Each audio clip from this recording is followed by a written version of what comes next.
Universidad Nacional San Cristóbal de Huamanga. Y pues el día de hoy bueno, vengo a compartirles información acerca de la ventilación pulmonar y generalidades de la espirometría. Para comenzar, es importante que recordemos que existen componentes propios de la respiración. Y para estudiarlos es importante pues, los segmentalicemos, ¿no? Y vayamos estudiándolo parte por parte. En primer lugar, tenemos a la ventilación pulmonar, que viene a hacer referencia, pues, al ingreso y salida, ¿no? Al flujo de aire a través del árbol bronquial y a través del árbol respiratorio en general. Luego tenemos a la difusión de oxígeno y dióxido de carbono. También tenemos el transporte de oxígeno y dióxido de carbono, ¿no? En este caso, hasta, ¿no? En el caso del oxígeno, o desde las células, en el caso del dióxido de carbono. Y luego tenemos también a la regulación de la ventilación y otras facetas propias de la respiración, que, bueno, yo imagino más adelante lo irán explorando con vuestros compañeros. En este caso, yo abordaré acerca del primer componente, la ventilación pulmonar. Ya, para comprender la dinámica que ocurre en la ventilación pulmonar, es importante que comprendamos cómo se da la expansión pulmonar. Y pues el pulmón como tal puede expandirse y contraerse de dos maneras. Uno, bueno, un movimiento hacia arriba y hacia abajo, vertical, que generalmente pues está dado por la contracción del músculo del diafragma, ¿no? Y también por la elevación de la caja torácica. En una respiración normal, se consigue el movimiento casi por completo únicamente con la utilización del diafragma. Y bueno, también con músculos accesorios, pero en una respiración normal, casi por completo se logra con el diafragma. Durante la inspiración, lo que ocurre es que el diafragma se contrae y jala, diciéndolo de una forma vulgar, jala estructuras de las estructuras inferiores del pulmón, generando pues una expansión a nivel vertical de la caja torácica y como tal logrando la expansión vertical de los pulmones, ¿no? Y bueno, ya durante la expiración, como vemos, se relaja bueno, lo que se observa es que uno, hay un retroceso elástico de los pulmones, ¿no? También hay un retroceso o una disminución del volumen como tal de la pared torácica, ¿no? Y pues también lo que se logra es que pues las estructuras abdominales, pues suelen comprimirse, aunque ya lo veremos más adelante cómo ocurre, suelen comprimirse también empujando el diafragma y logrando también un retroceso de los pulmones, ¿no? Ya. El segundo método para expandir los pulmones vendría a ser por elevación de la caja torácica. Que, bueno, como podemos observar en la primera imagen, lo que se observa en la expiración, ¿no? Es, en primer lugar, las costillas ubicadas o anguladas hacia abajo, ¿no? Lo que ocurre en la inspiración. Mientras que la inspiración, que es cuando les digo que ocurre una elevación de la caja torácica, podemos ver claramente una horizontalización de las costillas, así como, bueno, ya lo veremos más adelante, una anteropulsión del esternón y como tal un aumento del diámetro anteroposterior del tórax, ¿no? Generando también un aumento en el volumen de la cavidad torácica y también pues expansión pulmonar hasta ese punto. Es así que entre los músculos que ayudan a la elevación de la caja torácica y aquellos que ayudan a que desciendan la caja torácica, vamos a encontrar como tal a los músculos inspiratorios y a los expiratorios, siendo los inspiratorios aquellos que de alguna forma elevan la caja torácica y aumentan el, el volumen que se puede contener dentro de la caja torácica, ¿no? Y los músculos expiratorios, por el contrario, vendrían a ser aquellos que disminuyen, ¿no? O descienden o ayudan a que desciendan, ¿no? La caja torácica. Eh, Siendo así, de los más importantes que podemos encontrar dentro de los músculos inspiratorios, podemos encontrar en primer lugar a los intercostales externos, como los observamos acá. También tenemos al músculo esternocleidomastoideo, que, bueno, este está principalmente encargado de elevar el esternón. También encontramos a los serratos anteriores, que ayudan a la elevación de algunas costillas superiores. También encontramos a los escalenos, que ayudan a, pues, a elevar, ¿no?, las costillas, las dos primeras costillas, ¿cierto? Y luego tenemos a los músculos expiratorios, que son aquellos que, como les dije, generan que descienda la caja torácica, dentro de los cuales tenemos, pues, a los rectos del abdomen, que como sabemos tiene un efecto, un potente efecto para empujar hacia abajo las costillas. Aquí están. Y también, bueno, algunos músculos abdominales también, como el oblicuo mayor, que también ayudan, ¿no? Sobre todo al momento de hacer el empuje, ¿verdad? Hacia abajo. Luego tenemos a los intercostales internos, que, que también, que también ayudan en la expiración, ¿no? Que ayudan a que descienda la caja torácica. Un poco para comprender la dinámica de los músculos intercostales externos, podemos observar en la imagen, ¿no? Que, bueno, en una situación de expiración, pues las costillas están anguladas hacia abajo, ¿no? Y que los músculos intercostales externos se encuentran alargados hacia adelante y hacia abajo. De tal manera que cuando se contraen, pues jalan, ¿no? Diciéndolo de una manera vulgar, jalan la costilla de abajo hacia la de arriba, generando ya a nivel conjunto una horizontalización de las costillas, ¿no? Y como tal, aumento del diámetro antero-posterior, como ya lo había mencionado previamente. Una memotecnia que solíamos utilizar bastante cuando llevamos el curso de anatomía, cuando yo llevé el curso de anatomía, es que pues los músculos inspiratorios, un poco para recordar los intercostales, ¿no? Porque a veces suele pasar que nos confundimos. Es que la I suele asociarse con la y E con I. Nunca puede estar una E y E juntas. De tal manera que dentro de los músculos inspiratorios tenemos a los intercostales externos y dentro de los músculos expiratorios a los intercostales internos. Un poco como para que se acuerden. Y bueno, hemos llegado a la primera zona de las preguntitas, ¿no? La primera preguntita vendría a ser, ¿qué efecto produce la contracción de los músculos intercostales externos? Disminución del diámetro vertical del tórax, expansión anteroposterior del tórax, descenso de las costillas y retracción del esternón, elevación de las costillas y retracción del esternón. ¿Alguien quizá por mensajes podría responder?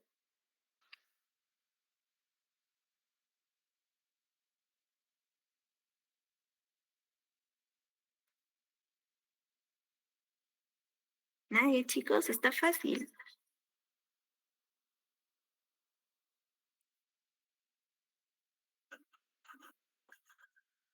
Chicos, ¿hay alguien ahí?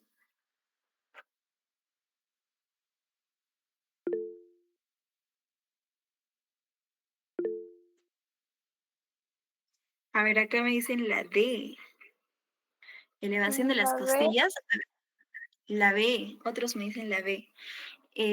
Ya. ¿Qué habíamos dicho acerca de los intercostales externos que producen la inspiración? ¿No es cierto? Porque la E y E nunca van juntos, siempre van E con I e I con E, ¿no es cierto? Entonces, los intercostales externos van asociados a una inspiración, ¿cierto? ¿Y qué se produce en una inspiración? Hay un aumento, ¿no? Del diámetro antero-posterior del tórax. ¿No es cierto? Lo hemos mencionado. Y es que, ¿por qué no podría ser o disminución o elevación del diámetro vertical del tórax? Porque ¿quién se encarga de un aumento o disminución del diámetro vertical? ¿Quién se encarga? Es el diafragma. Por lo tanto, la respuesta vendría a ser la B. Expansión anteroposterior del tórax. La preguntita número 2, aunque ya les he soplado porque, bueno, son músculos inspiratorios, excepto el esternocleidomastoideo, los escalenos, intercostales internos, intercostales externos o el serrato anterior. Excepto, ¿quién no es un músculo inspiratorio? La C. ¿La C? Muy bien, es la C. Porque hemos quedado en que la I con I no pueden ir juntas, ni E con E. Entonces, dentro de los expiratorios tendría que estar los intercostales externos. Y bueno, es conocido que el serrato anterior eleva costillas, los escalenos elevan las dos primeras costillas y el esternocleidomastoideo eleva el esternón, ¿es cierto? Ya. Presiones que originan el flujo de aire. Para comprender este punto, es importante que recaigamos en lo que han dicho sus compañeros de las previas exposiciones, que el pulmón es una estructura que está flotando, ¿no es cierto? El pulmón está rodeado por una pleura visceral y una pleura parietal. ¿Ya? Y la única forma de conexión, entre comillas, que podría tener con la cavidad pleural vendría a estar dada por el líquido que, que se contiene dentro de este espacio, ¿no? De este espacio casi virtual, el espacio pleural, ¿no es cierto? Bueno, excepto en un punto en el que está suspendido en el mediastino, ¿no? Está suspendido el mediastino, el ilio. Esa es, bueno, la única forma en la que está sujeta el pulmón. Por todo lo demás, podemos decir que el pulmón flota, ¿no es cierto? Ya, en la caja torácica, ¿no? Por otro lado, también existen pues continuos vasos linfáticos que, ¿no? Y conductos linfáticos que mantienen, bueno, que se mantienen aspirando, absorbiendo líquido y que generan a la larga aquí en este espacio una ligera presión negativa, ¿no? Entre la pleura visceral y la pleura parietal. De tal manera que cuando ocurren los movimientos de inspiración y expiración, podría aparentar que pues están juntas las estructuras del pulmón y lo que vendría a ser las paredes de la caja torácica, pero no, realmente lo que ocurre es que al expandirse la caja torácica o al retraerse, pues esta presión negativa es la que jala el pulmón o también la retrae. De tal manera que, por ejemplo, cuando ocurre inspiración, una inspiración, pues este volumen también se vuelve más positivo. Pero eso lo abordaremos más adelante. Lo importante que tienen que saber de acá es que el pulmón es una estructura flotante y que también el movimiento, mucho del movimiento que obtiene el pulmón se debe gracias a las presiones que le afectan, ¿no? Siendo de las más importantes tres presiones en específico. En primer lugar, la presión pleural, que vendría a ser la presión que ejerce el líquido pleural, sobre el pulmón. Este, bueno, esta presión suele ser conocida como, o bueno, es lo que llamarían una ligera aspiración, lo que significa que hay una ligera presión negativa, que era lo que les mencionaba, que es también propio de la continua aspiración de líquido por parte de los ganglios linfáticos, ¿no? De los conductos linfáticos. Ya. Que al comienzo de la inspiración, ya, como podemos observarlo acá, que al comienzo de la inspiración suele ser de más o menos menos 5 centímetros de agua, más o menos, en promedio, ¿no? Que, que es bueno, básicamente, que es la aspiración necesaria para mantener los pulmones expandidos hasta su nivel de reposo, ¿no? Ya durante la inspiración normal, los pulmones, como sabemos, son tirados hacia abajo, ¿no es cierto? Ya que hay una expansión de la caja torácica, lo que genera aún más negatividad. De lo que estaba a menos 5, pues ahora es, digamos, menos 7. Puede llegar a menos 7, menos 7,5 centímetros de agua. Y ya al momento de la expiración, pues nuevamente vuelve, ¿no? Vuelve a ser, no deja de ser negativo, ojo, siempre hay presión negativa a nivel del espacio pleural, pero, pero suele ser menos negativa, ¿no? Llega hasta menos 5 aproximadamente, en una persona normal, sin antecedentes, etc. Ya. Luego tenemos a la presión alveolar, que este, lo que tenemos que entender a nivel, bueno, en primer lugar, la presión alveolar es la presión que ocurre al interior de los alveolos, ¿no? Suele variar entre -1 y 1 centímetro de agua. Y lo que ocurre es que si nosotros notamos, ¿no es cierto? Nuestra glotis tiende a abrir y cerrarse, pero si estuviera totalmente abierta, pues el aire no podría ni entrar ni salir, ¿no es cierto? Es como si fuera un tubito hueco. El aire no entra o sale por sí mismo, es necesario, digamos, una bombita o algo que haga que succione el aire o que lo bote, ¿no es cierto?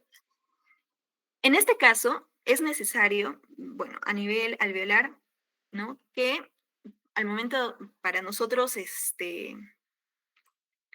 bueno, lo que ocurre, digamos, cuando se abre la glotis es que la presión alveolar, ¿no es cierto?, tiende a estar igual, ¿no?, que la presión atmosférica, ya que, como les dije, es un tubo abierto, entonces es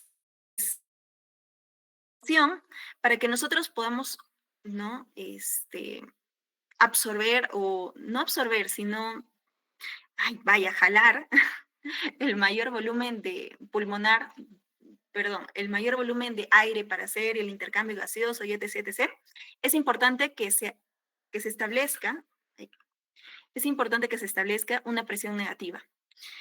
La literatura menciona que suele encontrarse entre -1, una presión de -1 centímetros de agua suele ser la necesaria y más que suficiente para succionar, digamos así, 0.5 litros de aire, ¿no? Aproximadamente, que es lo que aproximadamente se suele inspirar normalmente, ¿no?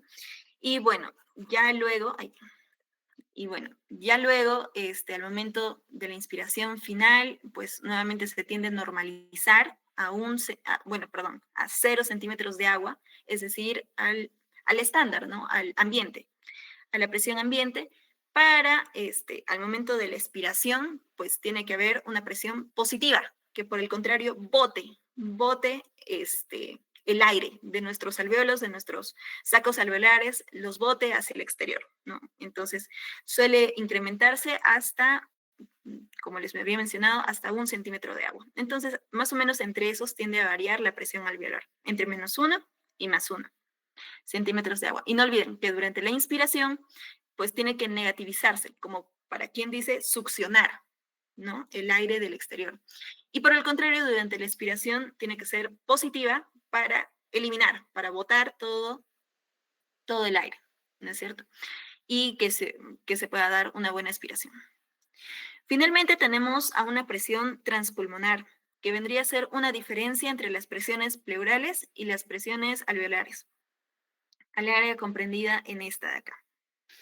Que básicamente para lo que sirve es que la presión transpulmonar en sí es una medida de las fuerzas elásticas de los pulmones que tienden a colapsarlos en todo momento, pero que lo mantienen. A eso se le denomina presión de retroceso, pero ya, lo irán comprendiendo también más adelante. Entonces, ya bueno, tienen que entender, la presión transpulmonar es la diferencia entre las presiones alveolares y pleurales. ¿Y qué mide? Básicamente las fuerzas elásticas del pulmón, de cómo se retrae y cómo se expande. Luego tenemos a la distensibilidad pulmonar, que vendría a ser el volumen que se expande en los pulmones en cada aumento de unidad de presión. Generalmente suele ser entre 200 milímetros de aire por centímetro de agua, ¿no es cierto? ¿Esto qué quiere decir? Que por cada, digamos, centímetro de agua de presión que aumente, va a aumentar 200 mililitros de aire, ¿no es cierto? El volumen hasta el que puede expandirse los pulmones, en otras palabras, durante una inspiración, claro está. Y que como tal, ya que mide pues la expansibilidad del pulmón, pues está determinada por dos tipos de fuerzas elásticas.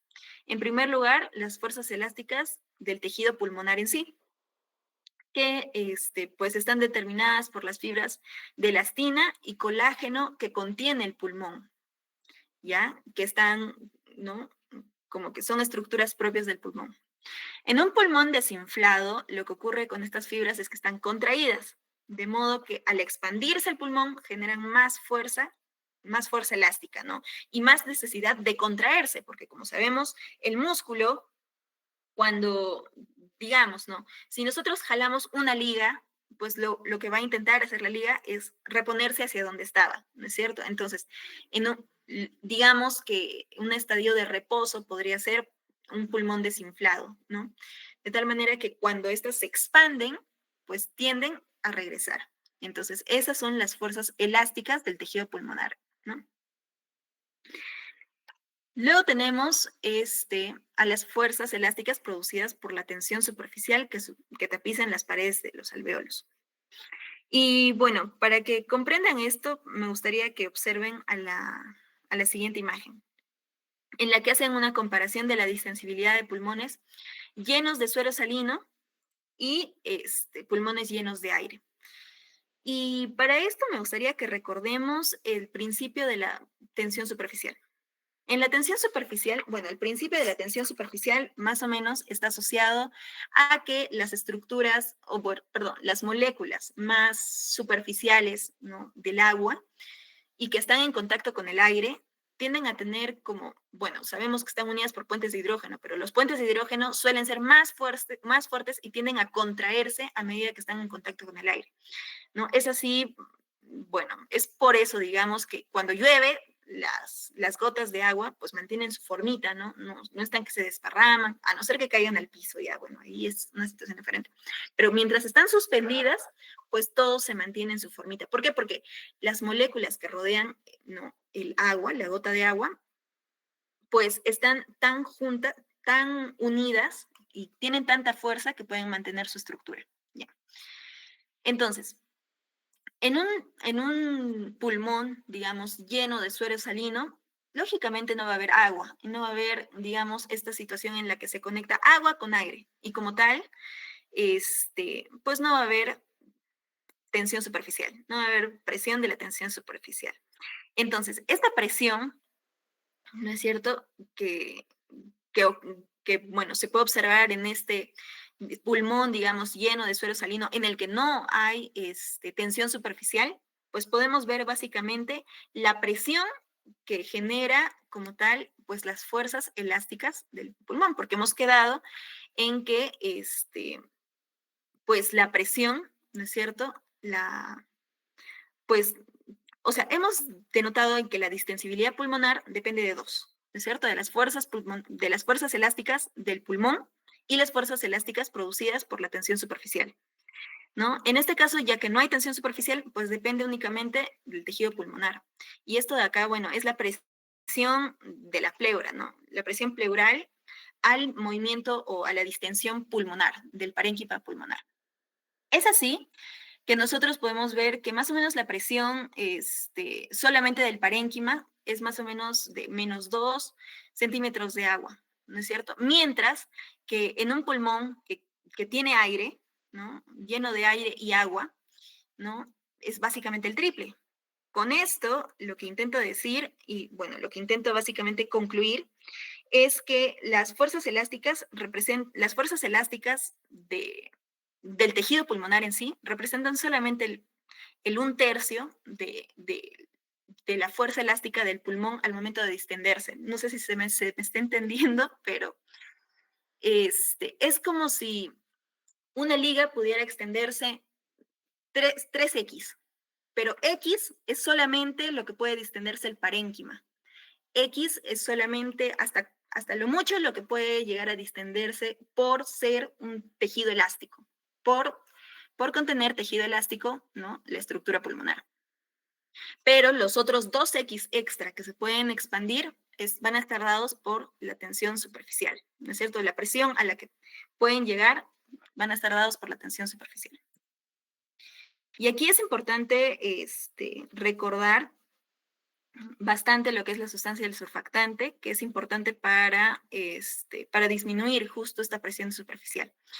A ver, lo que nosotros estamos, no sé si se me está entendiendo bien, pero básicamente es que el pulmón intenta colapsarse. Todo el tiempo está intentando colapsarse. ¿Ya? ¿Por qué? Porque fuerzas elásticas del parénquima pulmonar que intentan colapsarlo, que están formadas de elastina y colágeno y la. Ya, pero también hay fuerzas de tensión superficial que también intentan colapsarlo, ¿no? Que cuando ingresa el aire, digamos, ¿no? Y ya lo explicaré también más adelante, que cuando ingresa el aire, pues intentan colapsarlo porque hay agua, entonces se contrae y etc. Entonces, todas estas fuerzas que intentan colapsar, de estas fuerzas que intentan colapsar el pulmón, la más importante es la que es causada por la tensión superficial. Ya, porque miren, como pueden observar, es casi 3 veces lo que, ¿no? Lo que intenta colapsar el parénquima como tal, ¿no es cierto? Entonces, llegamos al surfactante. Para esto me gustaría que observen bien esta imagen. Este es un alveolo, ¿no? Y bueno, todos estos fosfolípidos que se encuentran en la superficie, o sea, acá hay líquido, una hipofase acuosa, que podemos llamarlo líquido alveolar, ¿ya? O intraalveolar.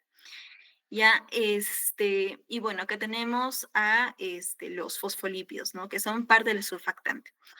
Si es que no hubieran estos fosfolípidos, lo que tendríamos básicamente es una estructura con aire y agua. ¿Y qué habíamos dicho? Que cuando hay aire y agua y están en contacto los dos, lo que ocurre con las moléculas que están en la superficie del agua es que tienden a contraerse, a juntarse y hacerse más fuerte. ¿Ya? Es básicamente lo que les he explicado de las gotas de lluvia, ¿no es cierto? Que mantienen su forma porque las estructuras que están, digamos, en contacto con el aire, pues se vuelven más fuertes y se empiezan a juntar y a contraer entre sí. Es por eso que la gotita baja como gotita y no como una especie de ameba o lo que sea. Ya, baja como una gotita. Entonces, si es que no tuviéramos esta sustancia del surfactante, ya, lo que pasaría básicamente a nivel alveolar es que todas estas estructuras, las moléculas que están en contacto con el aire, intentarían colapsarse. Ay, voy a conectar. Intentarían colapsarse. ¿No es cierto? Llegando a colapsar incluso el alveolo. Y bueno, eso básicamente no es bueno para un intercambio gaseoso. Pero, ¿qué es el surfactante? Aquí es donde toma bastante importancia. Es un agente activo de la superficie del agua. Reduce mucho la tensión superficial del agua. Es secretada por estas células epiteliales alveolares tipo 2 o también llamadas, ¿no?, neumocitos tipo 2, que representan aproximadamente el 10% de la superficie alveolar. El surfactante, como pueden observar, es una sustancia hidrofóbica, compuesta principalmente por varios fosfolípidos, varios tipos de fosfolípidos, proteínas e iones. Dentro de los fosfolípidos más importantes que componen el surfactante, podemos encontrar el dipalmitoil fosfatidilcolina, apoproteínas también del surfactante e iones de calcio, que básicamente van a hacer que uno, como pueden observar, es como la capita protectora de esta hipofase acuosa, ¿no es cierto? Ya que si estuvieran en contacto, nuevamente se contraerían, ¿no es cierto? Entonces, es como la capita protectora que evita que, que la tensión superficial, ¿no es cierto?, del agua o de esta sustancia acuosa, pues aumente, ¿no es cierto? ¿Por qué? Porque es cuando está en contacto con el aire, la tensión superficial, ¿no es cierto? La tensión que generan las moléculas a nivel superficial del agua son bastante elevadas, pero cuando ya hay esta capita protectora que podríamos llamar surfactante, pues la tensión baja drásticamente. Tanto así que la literatura menciona que si solamente hubiera agua pura, ¿no?, en una superficie así, más o menos la tensión superficial a la que se estaría enfrentando el agua tendría que ser 72 dinas por centímetro. Un líquido sin surfactante, ya aquí nos referimos a la hipofase acuosa, pero sin surfactante podría llegar a 50 dinas por centímetro de tensión superficial. Y un líquido con surfactante entre 5 a 30 dinas centímetro, ¿no es cierto? Básicamente, miren la diferencia, es abismal, ¿no? Y con ello, pues se intenta evitar que colapse el pulmón. Ya. Con estos conceptos podemos decir, uno, la presión en los alveolos ocluidos producida, la presión en los alveolos ocluidos producida por la tensión superficial podría, o sea, la magnitud a la que podría estar sometida el alveolo, la magnitud de la presión a la que pueda estar sometida el alveolo puede determinarse con esta fórmula. que la presión es igual a 2 veces la tensión superficial por el radio del alveolo, siendo que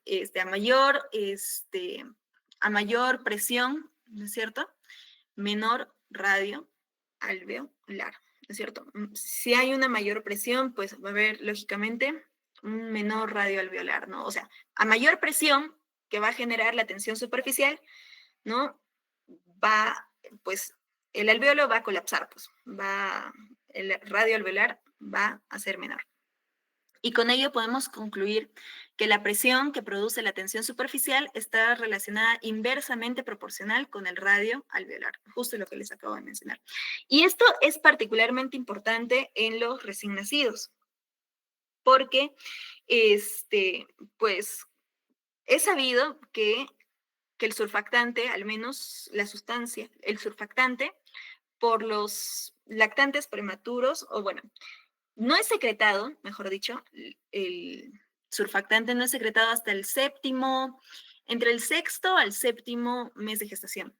¿Ya? Incluso algunos llegan a formarlo incluso más tarde. Es así que de por sí los recién nacidos ya tienen alvéolos chiquititos, ¿no es cierto? Se dice que incluso de 4 hasta 5 veces más chiquitos que los que tiene un adulto. Esto sumado a que no tienen o tienen insuficiente o no tienen en lo absoluto esta sustancia del surfactante, pues lógicamente la tensión superficial que vamos a encontrar en esta hipofase acuosa va a ser extrema, ¿no es cierto? Y sumado a que los alvéolos ya son chiquitos, pues la capacidad o la probabilidad de que muchos de sus alvéolos colapsen es extrema, ¿no? Es bastante. Siendo así que muchos, pues, de los recién nacidos prematuros, sobre todo, pueden desarrollar el síndrome de distrés respiratorio del recién nacido, ¿no? Ya, pero eso lo verán, supongo, más adelante. Lo que tienen que entender es que, bueno, el surfactante es un buen activo que disminuye la tensión superficial. Entonces, llegamos a las preguntitas. Preguntita 3. El surfactante tiene las siguientes características, excepto, es una mezcla de proteínas y lípidos, disminuye la tensión superficial de los alvéolos, sus moléculas se separan cuando aumenta el volumen alveolar, es producido por las células epiteliales de tipo 1. ¿Cuál es, pero excepto, cuál no es parte o no es característica del surfactante?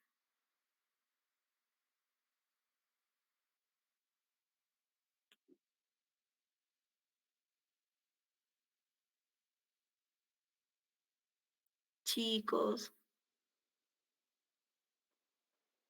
La, ¿es una mezcla de proteínas y lípidos? Sí es. Sí es una mezcla de proteínas y lípidos, pero acá te dice excepto. ¿Cuál no es característica del surfactante? Habíamos dicho quién producía el surfactante, las células epiteliales tipo 2, no son 1. Entonces, esta sería la incorrecta, ¿verdad? Habíamos quedado en que eran producidas secretadas por células epiteliales alveolares tipo 2. Esto es muy importante, chicos. Tienen que acordarse el tipo 2. Y la preguntita 4, la distensibilidad pulmonar depende de la retracción elástica del tórax, la relajación del diafragma, la tensión superficial del líquido que recubre los alvéolos, la tensión superficial del líquido pleural, la retracción de las fibras elásticas del tejido pulmonar. la C. Exacto. Habíamos quedado en que la distensibilidad pulmonar depende de 2 factores. Uno, de la tensión superficial del líquido que recubre los alvéolos, ¿no? ¿Por qué no podría ser retracción de las fibras elásticas del tejido pulmonar? Porque no existe tal retracción. Lo que ocurre, más o menos, es que la distensibilidad pulmonar depende del alargamiento de las fibras elásticas, no de su retracción. Luego tenemos, es importante para que conozcamos la dinámica de la ventilación pulmonar, la presencia, o bueno, que reconozcamos al menos los volúmenes y capacidades pulmonares. Para nosotros medir la ventilación pulmonar, el flujo de entrada y salida de aire a través del árbol bronquial, es importante que hagamos un registro de los volúmenes que ingresan y que salen, ¿no? Es así que utilizamos este método de la espirometría. El que podemos observar acá es básicamente el esquema, el esquema de más o menos, el estereotipo de lo que es el espirómetro, que está conformado por una boquilla, por un tambor flotante, una cámara de oxígeno y un tambor de registro, que están, bueno, sincronizadas, ¿no? De tal manera que cuando el paciente expire, todo el volumen expirado, ¿no? Quede registrado, ¿no? El volumen. Y también los volúmenes que inspiren también quedan registrados, dando registros como el siguiente, ¿no? En el que podemos obtener también curvas de flujo, volumen. Ya. Es así que a nivel clínico, al menos podemos encontrar volúmenes importantes que tenemos que saber, ¿no? Dados también por el espirómetro, ¿no? En primer lugar, tenemos al volumen corriente, que es básicamente el volumen que se inspira o se expira normalmente, sin necesidad, digamos, de esfuerzo muscular, ¿no? O un esfuerzo inspiratorio o expiratorio, que normalmente es de 500 mililitros. Ya es importante que se acuerden muchos de estos datitos, chicos. Ya, que es, como les digo, el volumen que se inspira y se expira. Normalmente 500 mililitros. Luego tenemos el volumen de reserva inspiratorio. Para estos volúmenes sí me gustaría bastante que hagan bastante caso a lo que les dice el título. Volumen de reserva inspiratorio. ¿Qué les sale por reserva? Algo guardadito, ¿no es cierto? De reserva inspiratorio. Viene a ser básicamente el volumen adicional, ¿no? El volumen adicional que se puede inspirar, como el reservadito que se puede inspirar todavía, después y por encima de un volumen corriente, que es de aproximadamente 3.000 mililitros. ¿Ya, chicos? Es todo esto.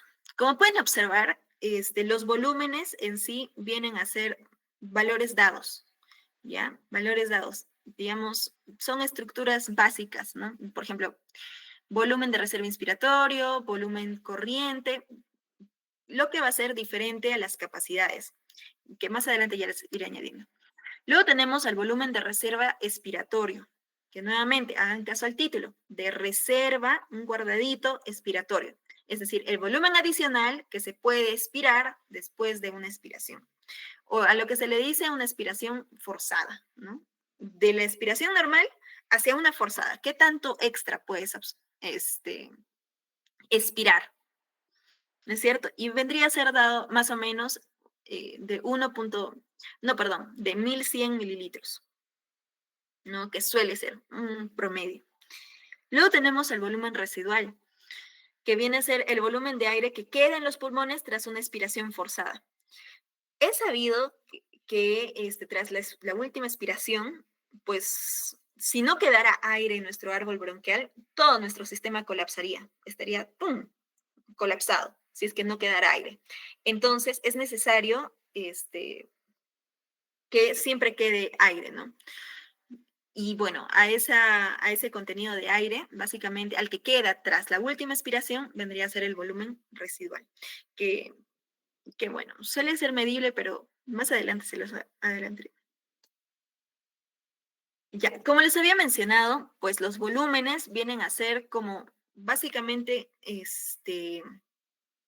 volúmenes o datos específicos, datos que te dan, y ya. Volumen de reserva inspiratorio, volumen corriente, volumen de reserva expiratorio y volumen residual. Sin embargo, las capacidades vendrían a ser ya la sumatoria, ¿no? De los volúmenes. Ya vendrían a ser como volúmenes necesarios para la comprensión del ciclo respiratorio, digamos.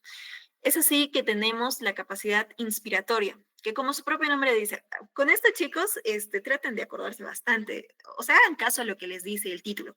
Capacidad inspiratoria, ¿qué tanto puedes inspirar, perdón, que vendría a estar dado por el volumen de reserva inspiratorio más el volumen corriente. Lo que normalmente inspiramos más lo que podemos inspirar por encima de eso, que viene a estar dado aproximadamente por 3.500 mililitros. Luego tenemos la capacidad residual funcional, que básicamente es lo que es el residuo de lo que queda, ¿no? El volumen de reserva expiratorio más el volumen residual. Es decir, es la capacidad, es lo que quedaría, digamos, es lo que quedaría si nosotros respiráramos normalmente. Expiramos normal y todo lo que quedaría en nuestro árbol pulmonar, en nuestro árbol respiratorio, vendría a ser dado por el volumen de reserva expiratorio, porque no hemos hecho una expiración forzada, más el volumen residual, que siempre es lo que queda, ¿no es cierto? El volumen residual funcional. Luego tenemos la capacidad vital, que vendría a ser la sumatoria del volumen de reserva inspiratorio, más el volumen corriente, más el volumen de reserva expiratorio. Básicamente la capacidad vital vendría a ser el volumen total que podemos inspirar, cuanto mucho, y podemos expirar también, cuanto mucho, que aproximadamente es de 4.600 mililitros. Y finalmente tenemos la capacidad pulmonar total, que ya vendría a ser la capacidad vital, ¿no? Más el volumen residual, la capacidad pulmonar total. Todo lo que puede almacenar nuestro pulmón. Y bueno, acá podemos encontrar algunas fórmulas, pero ya les he ido mencionando, ¿no? Por ejemplo, que el volumen, la capacidad inspiratoria es el volumen de reserva inspiratorio más el volumen corriente, ¿no? Guíense bastante con los nombres. Capacidad, acuérdense, volumen es un valor dado.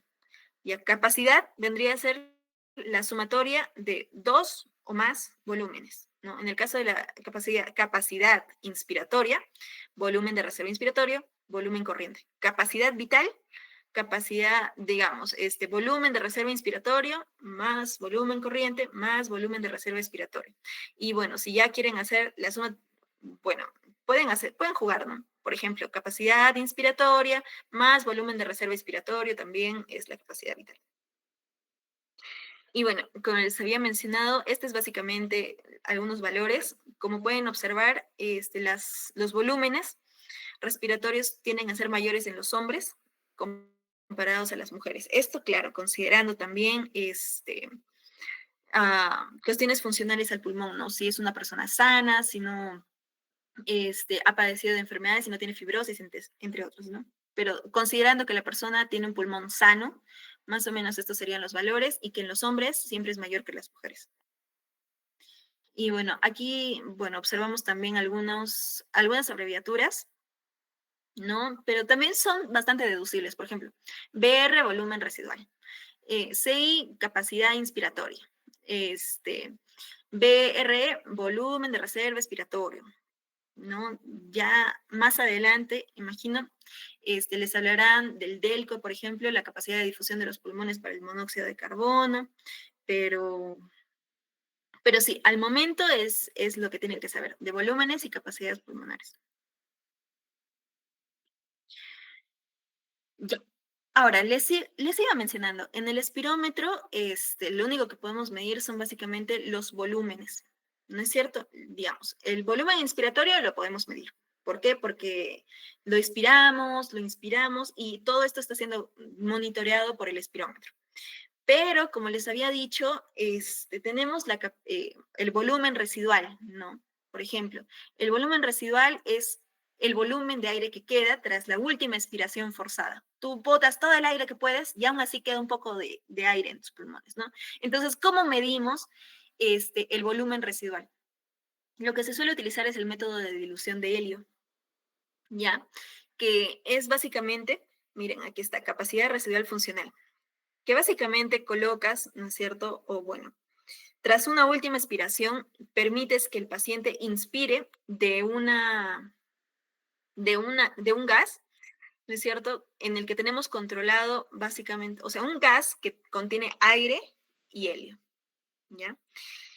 Entonces, del aire y el helio, que ya sabemos sus medidas exactas, sus concentraciones y volúmenes respectivos a una temperatura también controlable. Entonces le pedimos al paciente que respire, básicamente. Y luego, tras un par de respiraciones y después de alcanzar el equilibrio, es decir, en el que el paciente inspira y expira con normalidad, medimos básicamente la variación entre las concentraciones, la concentración inicial del helio y la concentración final. Es así que la capacidad residual funcional viene a estar dada por la concentración inicial del helio sobre la concentración final del helio, ¿no? Que se puede medir digamos, el envase, menos 1 por el volumen inicial expiratorio, ¿no? Por el volumen expiratorio. Y esa vendría a ser la capacidad residual funcional. Y ya de ahí podemos sacar los datos de, por ejemplo, el volumen residual, ¿no? Si restamos, por ejemplo, el volumen residual expiratorio, perdón, el volumen de reserva expiratorio, que ya lo sabemos por espirometría. Entonces, hallamos la capacidad de reserva funcional menos el volumen de reserva expiratoria, pues ya tenemos el volumen residual, ¿no? Que como les había dicho, ¿qué es la capacidad residual? La capacidad residual funcional es básicamente el volumen residual expiratorio más el volumen residual, ¿no es cierto? Y de ahí, pues también podemos sacar la capacidad pulmonar total, ¿no es cierto? Que vendría a ser, digamos, la capacidad vital, ¿no? El volumen corriente, el volumen inspiratorio, el volumen expiratorio, el volumen el volumen inspiratorio, el volumen expiratorio, entonces la capacidad vital más la capacidad, perdón, no, esta es capacidad inspiratoria, más capacidad residual funcional, ¿no es cierto? Ya te da la capacidad pulmonar total, ya tienes. Y bueno, sí, es un método que se puede utilizar para medir el volumen residual, básicamente. Entonces, las preguntitas. ¿Capacidad funcional residual es igual al volumen residual? ¿Una capacidad es igual a un volumen?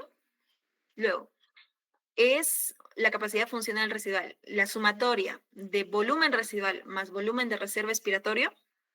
¿O es mayor que la capacidad vital? ¿O es encargada de ventilar el pulmón entre respiraciones? ¿Qué creen, chicos? ¿Qué es la capacidad funcional residual?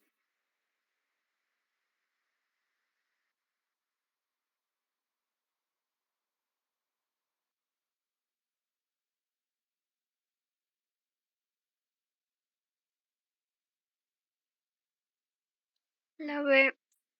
La B, ¿no es cierto? Ya. Y bueno, lo tenemos, ¿no? Al final de la inspiración, cuando el volumen intrapulmonar alcanza su nuevo valor, la presión intraalveolar se hace negativa.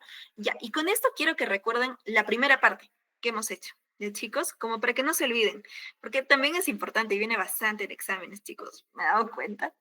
Ya, miren, al final de la inspiración, ¿ya? Cuando el volumen intrapulmonar alcanza su nuevo valor, la presión intraalveolar se hace negativa, se iguala a la atmosférica, se iguala con la intrapleural, se hace positiva, ninguna de las anteriores. Ya, acá solamente tienen que hacer caso. Al final de la inspiración, ¿qué pasa con la presión intraalveolar? ¿Se acuerdan que hemos hecho las presiones arriba?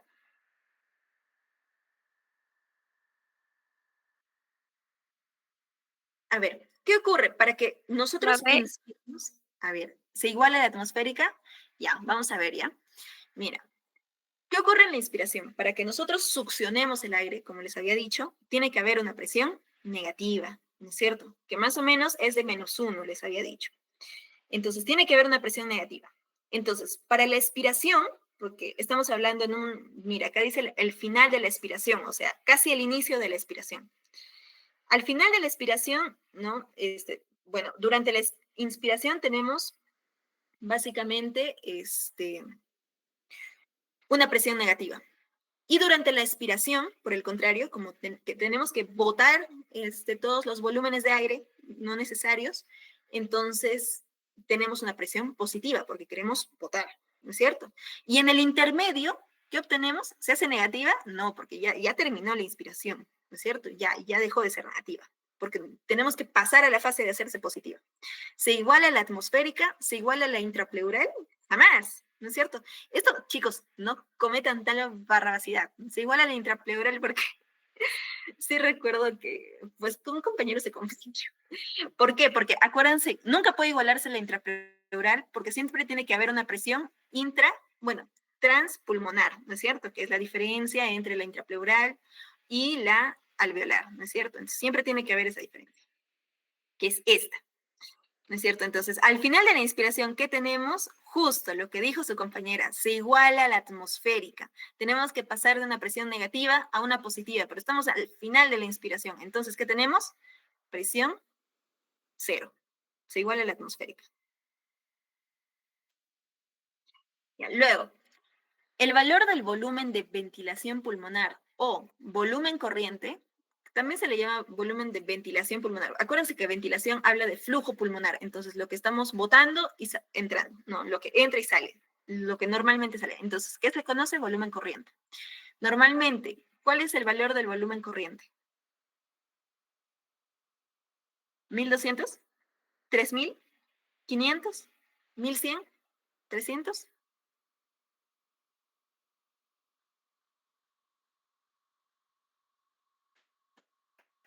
Cuentes chiquititos. Y sí lo dije, chicos.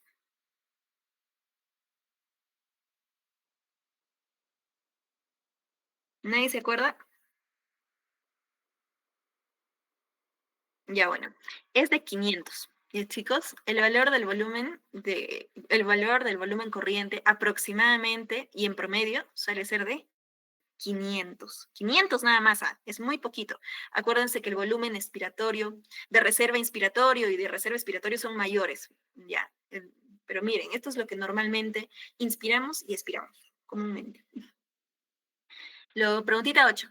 Si un paciente tiene una capacidad vital de 5 litros, ¿ya? Una capacidad vital de 5 litros, y el volumen corriente es de 300 mililitros, la capacidad inspiratoria es de 3200, el cálculo del volumen inspiratorio de reserva o de reserva inspiratorio y del volumen expiratorio de reserva o de reserva expiratorio serán respectivamente, ¿cuál es, chicos? Saquen sus calculadoritas, aquellos matemáticos. Al toque, chicos.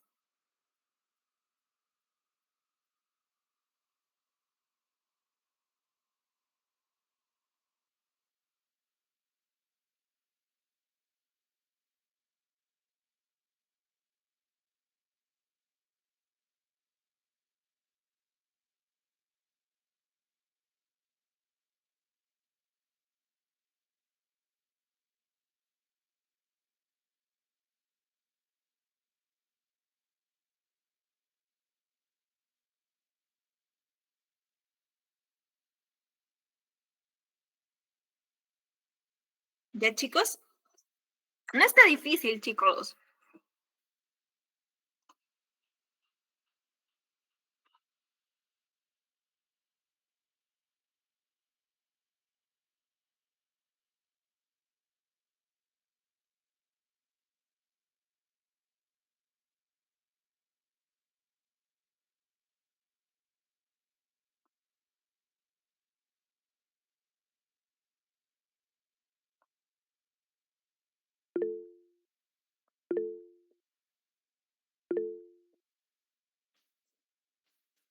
A ver, con ustedes, Dios mío. A ver, chicos, tienen que hablar, pues, ¿por qué son así? La B.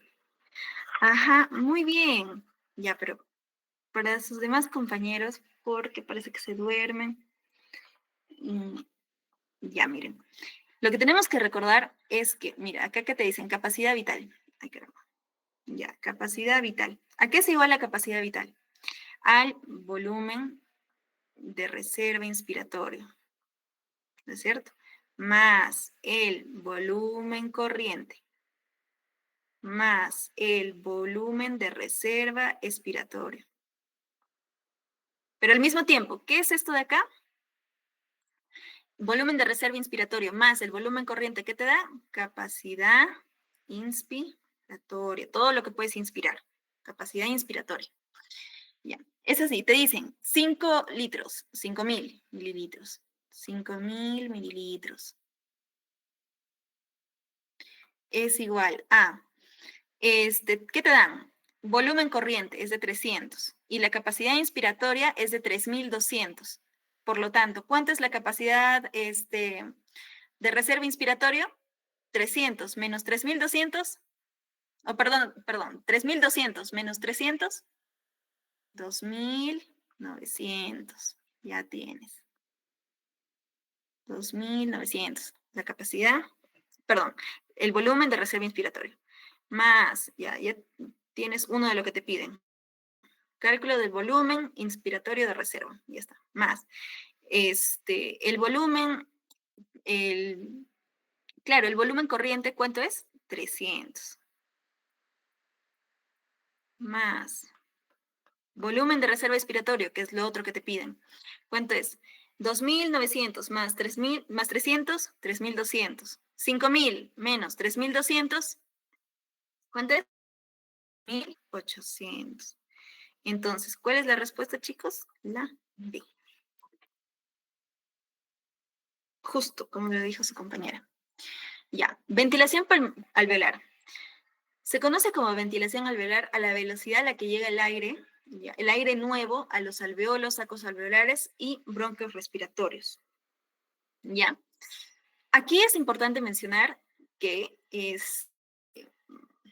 que básicamente la ventilación alveolar viene a hacer referencia al aire que ingresa, pero a estructuras que pueden tener una ventilación pulmonar, es decir, donde hay intercambio gaseoso, ¿no es cierto? Y con bronquiolos respiratorios se refiere a los bronquiolos terminales, ¿sí? ¿Ya, chicos? En alveolos, sacos alveolares y bronquiolos respiratorios terminales, básicamente. Ya. Pero para entender acerca de la ventilación es importante recaer en que existe espacio muerto, ¿ya? Y que tiene efectos sobre la ventilación alveolar. ¿Por qué? Porque primero recordemos, ¿qué es espacio muerto? Son estas zonas en las que no hay intercambio gaseoso, que configuran la nariz, la faringe, la tráquea, la laringe, incluso estructuras, o sea, que pueden ser estructuras, por ejemplo, sacos alveolares, pero no funcionales. Digamos que los alveolos están con fibrosis, están fibrosados, entonces no funcionan, son no funcionales. Entonces, a eso también se le conoce como espacio muerto. Ahora, es importante diferenciar también que hay un espacio muerto anatómico y un espacio muerto fisiológico. El espacio muerto anatómico, como tal, vendrían a ser las estructuras anatómicas que pues no están diseñadas para hacer un intercambio gaseoso, como por ejemplo la nariz, la faringe, la laringe, la tráquea, etc. ¿No es cierto? ¿Ya? Mientras que el espacio muerto fisiológico vendría a comprender todas estas áreas del espacio muerto anatómico, más estas estructuras que les menciono, que podrían ser, que podrían eh, hacer intercambio gaseoso, pero que no son funcionales. Por ejemplo, alveolos colapsados. Entonces, todo esto configura también, o, claro, o digamos, sacos alveolares cuyos alveoles son no funcionales, ¿no? Entonces, todos estos espacios donde no hay ventilación, donde no hay intercambio gaseoso, se le denomina espacio muerto fisiológico. ¿Ya, chicos? Luego tenemos la frecuencia de ventilación alveolar. ¿Ya, chicos? Que, bueno, frecuencia de ventilación alveolar es el volumen total de aire nuevo que entra en los alveolos y zonas adyacentes del intercambio gaseoso por cada minuto, ¿no es cierto? Que viene a estar dado por el volumen de ventilación alveolar, que lo hemos visto en la diapositiva previa, que vendría a ser el volumen nuevo que ingresa hacia las estructuras de intercambio gaseoso como los alveolos, sacos alveolares y bronquiolos terminales, ¿no?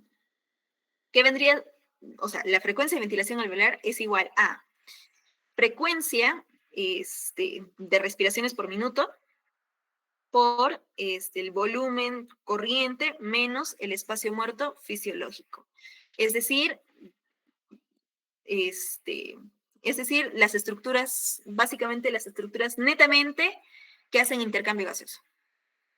¿Ya? Y podemos recaer, por ejemplo, si el volumen corriente es igual a 500, el espacio muerto fisiológico, ¿no? 1500. ¿Cuánto daría? 3500 por 12 respiraciones por minuto, más o menos te da 4200 mililitros por minuto. Ya, esto es básicamente los volúmenes de aire que ingresan por minuto. ¿No es cierto? La ventilación alveolar por minuto básicamente es uno de los factores principales que determinan la concentración de oxígeno y CO2 a nivel alveolar, ¿no? Para eso es importante. Y lo van a ver también más adelante cuando les expliquen acerca de intercambio gaseoso. Básicamente para eso es importante la frecuencia de ventilación pulmonar. ¿Ya, chicos? Ya. Y finalmente las dos últimas preguntas. El espacio muerto anatómico respiratorio, ¿en qué consiste? El espacio muerto anatómico. Se determina por el volumen corriente, está formado por la tráquea, bronquios y bronquiolos, eh, corresponde a los bronquiolos terminales, equivale al volumen residual funcional, está formado por alveolos pulmonares. ¿A qué corresponde el espacio muerto anatómico, chicos?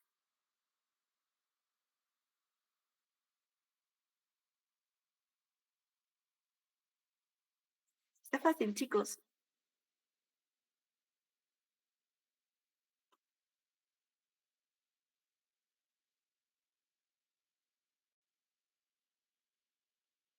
Hemos dicho que los espacios muertos anatómicos son las estructuras que no están prediseñadas para un intercambio gaseoso, ¿no es cierto?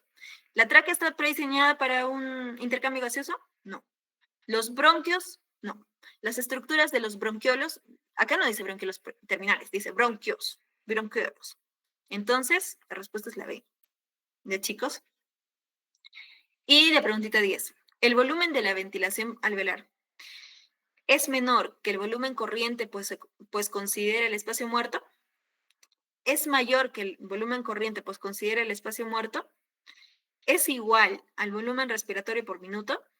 Ninguna de las anteriores. ¿Qué es el volumen de ventilación alveolar?